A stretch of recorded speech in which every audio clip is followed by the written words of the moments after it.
السلام علیکم ورحمۃ اللہ وبرکاتہ۔ الحمد للہ رب العالمین والصلاة والسلام علی النبی الکریم وعلی آلہ واصحابہ اجمعین، اما بعد۔ خواتین و حضرات، ان دنوں بعض حضرات کی طرف سے قرآن و حدیث کی تعلیمات کے روح کے برخلاف کہا جا رہا ہے کہ حضرت ابراہیم اور حضرت اسماعیل علیہ السلام کے تاریخی واقعے کی یاد میں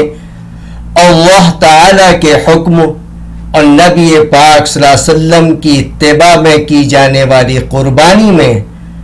زیادہ بڑھ چڑھ کر حصہ لینے کے بجائے پورے گھر کی جانب سے صرف ایک قربانی کر دی جائے، کیونکہ بعض صحابہ اکرام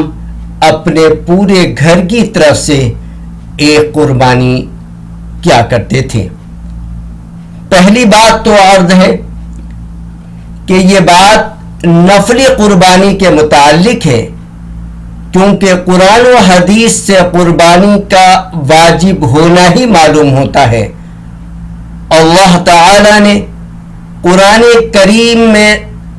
قربانی کرنے کا حکم دیا ہے، اور حکم عمومی طور پر وجوب کے لیے ہی ہوتا ہے۔ نیز نبی پاک صلی اللہ علیہ وسلم سے کسی ایک سال بھی قربانی نہ کرنا ثابت نہیں ہے۔ قربانی کی استطاعت کے باوجود قربانی نہ کرنے والے کو حضور اکرم صلی اللہ علیہ وسلم نے فرمایا کہ وہ عیدگاہ کے قریب بھی نہ جائیں۔ اس نوعیت کی وعید واجب کے چھوڑنے پر ہی ہوتی ہے۔ قربانی کے وجوب سے متعلق قرآن و حدیث کے تفصیلی دلائل کے لیے میرے مضمون قربانی واجب ہے کا مطالعہ کریں۔ یوٹیوب پر بھی یہ لیکچر میرا موجود ہے۔ حضور اکرم صلی اللہ علیہ وسلم ایک قربانی اپنی امت کی طرف سے بھی کیا کرتے تھے، ظاہر ہے کہ اس سے نفلی قربانی ہی مراد ہے۔ اسی طرح جن احادیث میں گھر کی طرف سے ایک قربانی کا ذکر آیا ہے، اس سے نفلی قربانی مراد ہے، ورنہ لازم آئے گا کہ حضور اکرم صلی اللہ علیہ وسلم کی اتباع میں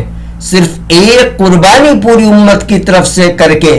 قربانی کے سلسلے کو ختم کر دیا جائے، جس کا کوئی بھی قائل نہیں ہے۔ دوسری بات عرض ہے کہ قرآن و حدیث کی تعلیمات کا تقاضا ہے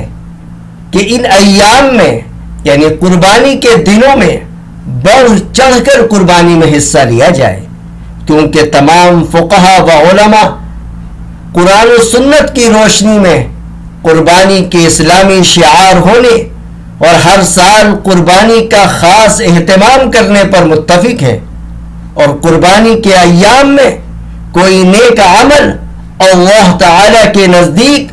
قربانی کا خون بہانے سے بڑھ کر محبوب اور پسندیدہ نہیں ہے، جیسا کہ